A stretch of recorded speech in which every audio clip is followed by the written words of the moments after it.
Good morning. कैसे हो आप? चलो अपन एक छोटा सा टॉपिक डिस्कशन करते हैं। अपने छोटा सा टॉपिक रह गया था कि रूट ऑफ एडमिनिस्ट्रेशन, औषधि देने के मार्ग क्या क्या हैं। तो औषधि देने के जो मार्ग हैं वो मैंने यहाँ पे पूरे एक पीपीटी में बना रखे हैं, लेकिन फिर भी अपन शॉर्ट एंड स्वीट में डिस्कशन करते हैं। ये आपके लेवल की चीजें। पहला जो मार्ग है वो है अपना मुख मार्ग। मुख मार्ग मतलब ओरल के थ्रू, जो माउथ के थ्रू जो मेडिसिन दी जाती है तो उसको अपन ओरल रूट कहा जाता है। जैसे अपन ओरल रूट की बात करें तो वो अपना है, कौन सा आता है ओरल रूट के थ्रू? मुंह के थ्रू देने वाली मेडिसिन। और मुंह के थ्रू मेडिसिन कौन सी दे रहे हो आप? मुंह के थ्रू दे रहे हो, जैसे टेबलेट है या फिर अपने कैप्सूल्स है। और उसके बाद में नेक्स्ट देने वाली जो चीजें हैं, जैसे पाउडर में अपन देते हैं। और कई बार क्या होते हैं कि अपन जैसे इनहेलेशन करते हैं, वो भी अपने माउथ के थ्रू करते हैं। तो माउथ के थ्रू मतलब यही चीज है कि अपने जो जीआई सिस्टम है या आहार नाल के थ्रू अगर जो मेडिसिन या जो ड्रग्स दी जाए उसको अपन ओरल एडमिनिस्ट्रेशन कहा जाता है। जैसे पाउडर भी दिया जाता है, ओआरएस भी दिया जाता है। चलो नेक्स्ट सेकंड अपन डिस्कशन करते हैं इम्प्लामेंटेशन।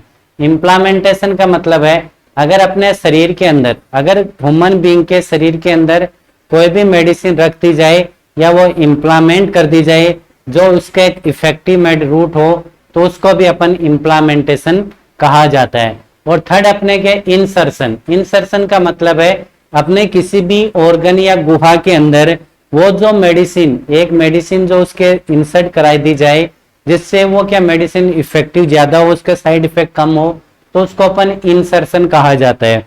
इंसर्शन में जैसे वेजाइनल इंसर्शन होता है, अगर किसी को वेजाइनली रूट के थ्रू अगर मेडिसिन देनी होती है तो वेजाइन में वो कैप्सूल या मेडिसिन रख दिया जाता है, जिसकी वजह से उसके माइक्रो ऑर्गेनिज्म या जो बैक्टीरिया है वो डिस्ट्रॉय हो जाते हैं और उसको इफेक्टिवली ट्रीट किया जाता है।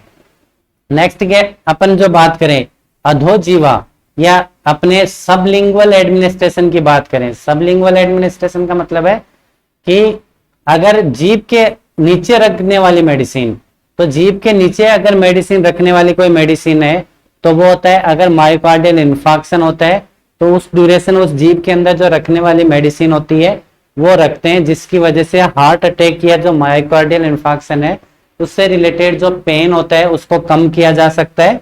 तो उस मेडिसिन को अपन क्या कहते हैं, सबलिंगुअल मेडिसिन कहा जाता है। उसकी कंटिन्यूटी में 5वें नंबर का है प्रकार है औषधि देने का जो मार्ग है वह इनहेलेशन। इनहेलेशन का सीधा मतलब कोई भी भाप या ऐसी चीजें जो अपने फेफड़े या लंग्स, इसके थ्रू अपन भाप के थ्रू अपन अंदर लेते हैं या किसी वेपोर के अंदर अपन अंदर लेते हैं तो उसको इनहेलेशन कहा जाता है। जैसे किसी को अस्थमा की प्रॉब्लम होती है तो वो क्या करता है, अस्थमेटिक प्रॉब्लम वाला क्या करता है कि वो पंप के थ्रू लेता है, वो हो गया। या छोटे बच्चे जिसमें न्यूमोनिया हो गया है तो उसको ब्रोंकोलाइटिक ड्रग देने के लिए अपन क्या कराते हैं कि उसको सक्शनिंग करवाते हैं या फिर उसको भाप दिला के लेके आते हैं, तो वो उस ड्रॉप को अपन इनहेलेशन कहा जाता है। नेक्स्ट अपन इसकी बात करें कि नेक्स्ट इसके बाद में इनहेलेशन के बाद में आता है इंस्टिलेशन। इंस्टिलेशन का मतलब है कि अगर बूंद बूंद के थ्रू, अगर बूंद बूंद के थ्रू वो जो मेडिसिन दी जाती है, जो मेडिसिन दी जाए बूंद बूंद के थ्रू, उस मेडिसिन को अपन क्या कहते हैं, इनहेलेशन का इंस्टिलेशन कहा जाता है। जैसे कान और आंख में जो मेडिसिन डाली जाती है बूंद बूंद के थ्रू डाली जाती है, उसको इंस्टिलेशन कहा जाता है। नेक्स्ट आता है, इसकी कंटिन्यूटी में आता है 6 नंबर का है रूट ऑफ एडमिनिस्ट्रेशन, जिसकी अपन बात करें इनक्सेशन या मालिश। तो अपन कई बार देते हैं किसी को पेन होता है या जॉइंट पेन है तो अपन क्या करते हैं, दर्द की दवा या दर्द की जो ट्यूब आती है उसको रगड़ते हैं, तो उनके थ्रू भी अपन को ट्रीट किया जाता है। या अपन कई बार क्या लोग गोरा होने के लिए भी क्या करते हैं, आप भी लोग करते हैं, जैसे मोस्टली जो फीमेल है एनएम स्टूडेंट है वो भी चिकना होने के लिए अपने फेस को चिकना रखने के लिए क्रीम लगाते हैं। जो क्रीम लगाना वही क्या है, इनक्सेशन बोलते हैं, या मालिश करना होता है। अपन जैसे कई बार जैसे मेडिसिन को मालिश करते हैं तो अपना पेन क्या रिलीफ हो जाता है। नेक्स्ट अपना आता है पेरेंटल रूट। पेरेंटल रूट की अगर अपन बात करें तो पेरेंटल रूट अपना होता है, वो होता है कि अगर अपन किसी को पेरेंटल एडमिनिस्ट्रेशन का मतलब ये होता है कि अपन जीआई सिस्टम को छोड़ के, जीआई सिस्टम मतलब मुंह के माउथ जीआई सिस्टम में आता है, तो माउथ है, या फिर ऐसे कह सकते हैं कि जैसे मैं यहाँ लिखता हूं कि अपने जो जीआई सिस्टम है उसको छोड़कर जो मेडिसिन किसी दूसरे रूट के थ्रू दी जाए उसको पेरेंटल कहा जाता है। पेरेंटल मेडिसिन कहा जाता है। मोस्टली जो जितनी सारी पेरेंटल मेडिसिन होती हैं उसको अपन ये कह सकते हैं, जो इंजेक्शन के थ्रू जो मेडिसिन दी जाती है, इंजेक्शन के थ्रू जो भी मेडिसिन दी जाएगी उसको पेरेंटल रूट कहा जाता है। तो इतने से बेसिक अपने क्या रूट ऑफ एडमिनिस्ट्रेशन थे जिसको अपने डिस्कशन किया था। अब अपन जैसे पहला अपने बात करें ओरल एडमिनिस्ट्रेशन, मुख मार्ग के थ्रू मेडिसिन दी जाती है। इम्प्लांटेशन या किसी ऑर्गन में अपन को या फिर किसी गुहा में अपन इम्प्लांटेशन करें मेडिसिन। इंसर्शन ऑर्गन या गुहा में उसको मेडिसिन को रखते हैं, इंसर्शन काल है। जीभ के नीचे अगर किसी मेडिसिन को दी जाती है वो है सबलिंगुअल या अधोजीवा मार्ग कहा जाता है। अगर किसी को भाप को लिया जाता है, वेपोर को लिया जाता है, उसको अंतःश्वसन या इनहेलेशन कहा जाता है। इंस्टिलेशन अगर वो ऐसी मेडिसिन जिसको बूंद बूंद के डाला जाता है, जैसे कान और आंख में अगर बूंद बूंद से मेडिसिन डाला जाती है उसको अपन क्या कहते हैं कि इंस्टिलेशन कहा जाता है। इनेक्सेशन या मालिश कोई ऐसी मेडिसिन होती है जिसको मोस्टली क्या किया जाता है कि बूंद बूंद करके या मालिश करके या उसके मरहम या स्किन पे लगा के वो ट्रीट किया जाए, उसको ये मालिश कहा जाता है। और उसके बाद में पेरेंटल एडमिनिस्ट्रेशन की अपन बात करें कि अपने जीआई सिस्टम या आहार नाल या माउथ या स्टोमक को छोड़ के किसी दूसरे रूट के थ्रू दिया जाए तो उसको अपन कहते हैं पेरेंटल एडमिनिस्ट्रेशन कहा जाता है। बेसिकली पेरेंटल एडमिनिस्ट्रेशन का मतलब है अगर किसी को इंजेक्शन के थ्रू या इंजेक्शन के थ्रू अगर मेडिसिन दी जाए तो उसको अपन पेरेंटल मेडिसिन कहा सकते हैं। मोस्टली जो पेरेंटल या इंजेक्शन से देने वाले या नीडल के थ्रू देने वाली जो मेडिसिन है या जो रूट है उसको भी अपन 4 से 5 प्रकार से क्लासिफाइड किया गया है। तो 4 से 5 प्रकार के क्लासिफाइड करने का मतलब सीधा मतलब है कि ऐसी मेडिसिन जो अलग अलग जगह दी जाती है या अलग अलग प्रकार से दी जाती हैं उस मेडिसिन को अपन क्या कहा जाता है, उस मेडिसिन को इंट्रामस्कुलर या पेरेंटल मेडिसिन का। जैसे पहले अपनी बात करें जो मसल्स हैं अपने बॉडी में, मसल्स हैं यहाँ पे बटक्स, अपने बॉडी में जहां भी मसल्स हैं अगर उसमें मेडिसिन या मस्कुलर में अगर इंजेक्शन दिया जाए उसको इंट्रामस्कुलर इंजेक्शन कहा जाता है। अंतःपेशीय इंजेक्शन, ठीक है, इंट्रामस्कुलर एक प्रकार। दूसरा प्रकार का अपना होता है सबक्यूटेनियस, मतलब सबक्यूटेनियस का मतलब त्वचा के नीचे जो मेडिसिन दिया जाता है, त्वचा के नीचे अगर कोई मेडिसिन दिया जाता है या अपने उत्तक होते हैं उसके नीचे कोई मेडिसिन दिया जाता है, जैसे एपिडर्मिस, हाइपोडर्मिस, एपिडर्मिस, डर्मिस और हाइपोडर्मिस। स्किन के नीचे जो दिया जाता है उसको अपन सबक्यूटेनियस कहा जाता है। और उसके ऊपर जो एक चीज और है एपिडर्मिस, सबसे अपनी स्किन जो ये त्वचा है इस स्किन के जस्ट नीचे, जस्ट बिलो अगर कोई मेडिसिन नीचे दिया जाता है उसको एपिडर्मिस कहा जाता है। और ये आपको समझ में आया होगा। मोस्टली 3 प्रकार के अपने इंजेक्शन होते हैं, जो भी इंट्रामस्कुलर उसको 90 डिग्री एंगल पे लगाते हैं, और हाइपोडर्मिस है वो जस्ट त्वचा के नीचे स्थित ऊतकों में लगाते हैं, और एपिडर्मिस है वो बाह्य त्वचा के नीचे लगाते हैं, मतलब त्वचा के नीचे। सबक्यूटेनियस मतलब थोड़ा सा सबक्यूटेनियस में अपन जो मोस्टली 45 डिग्री का के अंदर अपन इंजेक्शन को रखते हैं, और 15 डिग्री से 30 डिग्री में रखते हैं, वो रखते हैं एपिडर्मिस के अंदर। तो इंजेक्शन के 3 प्रकार हो गए, इंट्रामस्कुलर जिसको मसल्स में दिया जाता है, सबक्यूटेनियस जो त्वचा के ऊतकों में दिया जाता है, एपिडर्मिस जस्ट स्किन के नीचे। और इसका एंगल मस्कुलर का इंजेक्शन दिया जाएगा तो मोस्टली 90 डिग्री पे दिया जाएगा, और एक सबक्यूटेनियस है वो 45 डिग्री पे दिया जाएगा, और एपिडर्मिस है मोस्टली 15 से 30 डिग्री पे इंजेक्शन दिया जाए। आगे अपन इसके बारे में डिटेल स्टडी डिस्कशन करेंगे। नेक्स्ट अपना आता है इंट्रावेन्स। इंट्रावेन्स का मतलब है जो अपनी वेन्स और आर्टरीज होती हैं, दोनों प्रकार के इंजेक्शन होते हैं। इंट्रावेन्स का जो वेन होती है जो अपना अशुद्ध ब्लड कहां से कहां लेके जाती है, अपनी बॉडी से हार्ट में लेके जाती है, तो उसमें जो मेडिसिन दी जाती है उसको इंट्रावेन्स कहा जाता है। और जो हार्ट से जो ब्लड बाहर की तरफ निकलता है उसको दी जाती है, जिसमें शुद्ध ऑक्सीजन होता है, उसको इंट्रा आर्टरियल, उसको आर्टरी कहा जाता है। और आर्टरी में जो इंजेक्शन लगाते हैं उसको इंट्रा आर्टरियल कहा जाता है। नेक्स्ट है पेरिटोनियल। पेरिटोनियल का मतलब है उदर गुहा या पेट, या जो अपने पेट है उदर में, उसमें मेडिसिन दी जाती है, उसको इंट्रा पेरिटोनियल कहा जाता है। पेरिटोनियल मतलब अपने जो एब्डोमेन उसकी दो लेयर होती है, उसकी दोनों लेयरों के बीच में मेडिसिन इंसर्ट किया जाए, उसको इंट्रा पेरिटोनियल कहा जाता है। स्पाइनल केवी, इंट्रा स्पाइनल, स्पाइनल का मतलब होते हैं अपने बैक रिब में होती है, मोस्टली किसी को सुन करने के लिए। ये जो L3 L4 के बीच में जो मेडिसिन दी जाती है उसको सुन किया जाता है, फिर ऑपरेशन किए जाते हैं या डिलीवरी की जाती है, उसमें काम आने वाले रूट को या मेडिसिन को इंट्रा स्पाइनल गुहा कहा जाता है, इंट्रा स्पाइनल रूट कहा जाता है। इंट्रा ओसियस होता है, उसके बाद में एक अपने होता है इंट्रा ओसियस होता है और एक इंट्रा कार्डियक होता है। इंट्रा ओसियस का सीधा मतलब है, ओसियस का मतलब होता है अस्थि या बोन से रिलेटेड है, मतलब अगर किसी को भी इंजेक्शन उसकी बोन में दी जाए, हड्डी में दिया जाए, तो उसको अपन इंट्रा ओसियस कहा जाता है।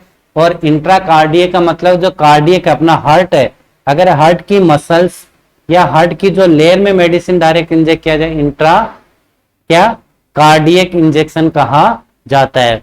तो अपने पेरेंटल रूट को मोस्टली 4 या प्रकार से क्लासिफाइड किया गया है। वो 4 या जो 5 प्रकार है वो मोस्टली अपने बताते हैं, intra muscular, intra subcutaneous, epidermis, intravenous, intra arterial, intra peritoneal, intra spinal, intra osseous और इंट्रा कार्डियक।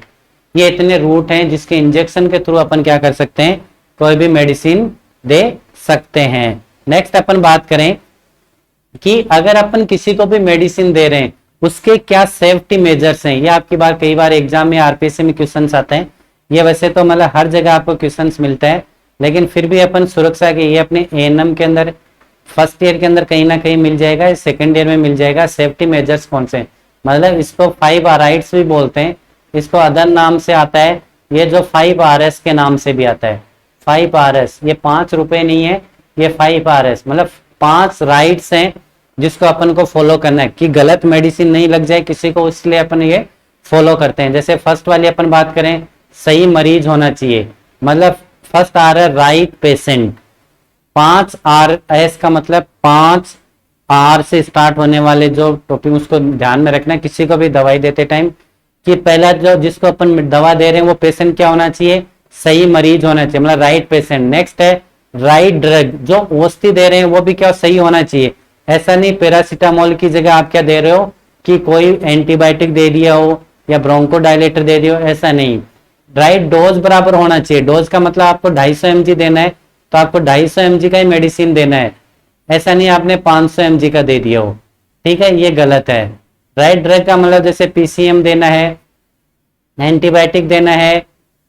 और नेक्स्ट है राइट टाइम, राइट टाइम का मतलब होता है 8 से 8 या 8 से 12 और 8, कौन से टाइम के अंदर आप दे रहे हैं। अगर 8 बजे मेडिसिन है तो शाम को एक्यूरेट टाइम के राइट टाइम पे आपको मेडिसिन देना है। और राइट मेथड होना चाहिए, राइट मेथड का अपने जस्ट बिलो अपन डिस्कशन किया था कि वो जो मेडिसिन दे रहे हैं वो ओरली है या सबलिंगुअल है या इंट्राओसियस है या इंट्रावेन्स है या फिर अपने जैसे इंजेक्शन के थ्रू है या फिर इनक्सेशन या उसके थ्रू है। तो इतने सारे अपने 5 RS फॉलो करने। 5 RS का सीधा मतलब राइट पेशेंट, सही मरीज, राइट ड्रग, सही दवा, राइट डोज, सही मात्रा, राइट टाइम, सही समय और राइट मेथड मतलब सही विधि। ये अपन इसके अंदर मोस्टली क्या करना है, फॉलो करना है। नेक्स्ट अपने एक छोटा सा टॉपिक आ जाता है, इसी की कंटिन्यूटी में आता है कि कई बार मेडिसिन लिखी होती है उसके पीछे कोई ना कोई चीज लिखा होता है। जैसे AC लिखा हुआ है, जैसे ये लिखा हुआ AC का मतलब क्या होता है, ये लिखा हुआ AC, AC का मतलब होता है आपको 5 ही लाइन याद। एक AC का मतलब खाने से पहले, एंटीसिबम, खाने से पहले जो मेडिसिन है उसको AC बोलते हैं। PC का मतलब होता है खाने के बाद में होता है, और उसके बाद में आपको ज्यादा ध्यान नहीं रहा। OD का मतलब होता है, OD का मतलब दिन में 1 बार, और BD का मतलब होता है दिन में 2 बार, TDS का मतलब होता है दिन में 3 बार, और SOS का मतलब होता है इमरजेंसी में, अगर किसी का आपात स्थिति है तो देना है। और एक होता है स्टेट, STAT, स्टेट का मतलब होता है तुरंत। बस आपको ये 4 पॉइंट 1 2 3 4 5 6 7 याद है। एसी का मतलब एंटी मतलब खाने से पहले। जैसे अपने मोस्टली क्या होते हैं, अगर किसी को गैस की प्रॉब्लम है या जो अपने खाली पेट वाली मेडिसिन है पेंटापेराजोल डोमपेडो, वो हमेशा किसे खाने से पहले दी जाती है, तो वो अपने एसी होती है। पीसी मतलब जितनी सारी एंटीबायोटिक पैरासिटामोल और अदर मेडिसिन है वो कब दी जाती है, खाने के बाद, तो वो होती है पोस्टसिबम। और नेक्स्ट है ओडी का मतलब, हर जगह लिखा है जैसे पैरासिटामोल ओडी, पैरासिटामोल कभी भी ओडी नहीं होता है, टीडीएस या बीडी होता है। लेकिन जैसे एजिथ्रोमाइसिन ओडी लिखा था, मतलब एजिथ्रोमाइसिन कितनी देना, एक ही बार देनी है 24 घंटे में। बीडी का मतलब 2 टाइम, जैसे पैरासिटामोल आगे बीडी लिखा है तो 2 टाइम देना है। टीडीएस का मतलब वो दवाई 3 बार देनी है, जैसे पैरासिटामोल टीडीएस कर दिया 500 mg, तो 500 सुबह देनी है, 500 दोपहर, 500 नाइट में देना है। एसओएस जब इमरजेंसी हो तो ही देना है, जैसे कई बार डॉक्टर लिख देता है डाइक्लोफेनिक सोडियम एसओएस, उसका मतलब है अगर आपको दर्द हो तो ही वो मेडिसिन लेनी है, अदरवाइज आपको नहीं लेनी है। एक लिखा होता है स्टेट, जैसे कई बार अपने टिटनस टॉक्साइड का टीका लगाते हैं, उसके आगे स्टेट लिखा होता है। स्टेट का मतलब वो टीका अपन को ऑन स्पॉट तुरंत उसको देना है। नेक्स्ट ऐसी कंटिन्यूटी में आता है कि अपन कई बार आरपीएससी में क्वेश्चंस भी आता है, जैसे आपके ये भी क्वेश्चन मिल सकते हैं कि एंटी एसी का मतलब क्या होता है, पीसी का शॉर्ट क्वेश्चन में कई बार आ जाते हैं ऐसे क्वेश्चंस। बीडी का मतलब क्या होता है, टीडीएस का मतलब क्या होता है, शॉर्ट क्वेश्चन। नेक्स्ट आता है कि 5, ये अपने कैलकुलेट करना है कि एक छोटा चम्मच 1 टीस्पून, टीस्पून का मतलब होता है कि 5 ml देना है। आप खांसी की सिरप लाएंगे, जैसे खांसी है, खांसी की सिरप आएगी, उसमें लिखा होता है 1 चम्मच, 1 चम्मच का मतलब 5 ml। कई बार इसमें लिखते हैं टीस्पून, मतलब 5 ml देना है 1 चम्मच का मतलब। 1 टेबल स्पून का मतलब होता है 15 ml, टेबल स्पून का मतलब क्या हुआ 15 ml। 1 कप का मतलब 150 ml, 1 गिलास का मतलब 200 ml, और 1 मिलीलीटर का मतलब 1 ml होता है, 1 लीटर का मतलब 1000 ml होता है, 1 ग्राम का मतलब 1000 mg होता है, 1 किलोग्राम मतलब 1000 ग्राम होते हैं। ये आपको बेसिक आपके आरपीसी में या कंपटीशन एग्जाम या अपने नर्सिंग में जो भी एनएम के स्टूडेंट हैं, या उसके अंदर मोस्टली एमसीक्यू 15 नंबर के एमसीक्यू आते हैं। टीस्पून मीनिंग 5 m, 15, 20, 30, तो आपको 5 ml करेक्ट करना है। टेबल स्पून का मतलब होता है 15 ml, 20 ml, 30 ml, 40 ml, तो करेक्ट आंसर क्या होगा 15 ml। 1 कप, 1 कप का मतलब 150 ml, 1 glass 1 cup 150 ml, 1 glass 200 ml होता है, और 1 मिलीलीटर मतलब 1 ml के बराबर, और 1 लीटर में 1000 ml होते हैं, और 1 ग्राम में 1000 mg होते हैं। अगर 1 ग्राम का अगर कोई इंजेक्शन है उसका मतलब 1000 mg है, और 1000 mg लिखा तो 1 ग्राम का, और 1 किलोग्राम में 1000 ग्राम होते हैं। चलो आप एक तरह से एक छोटा सा टॉपिक डिस्कशन किया था, तो इसकी कंटिन्यूटी में आप बनाए रखें और आप रीड करते हैं।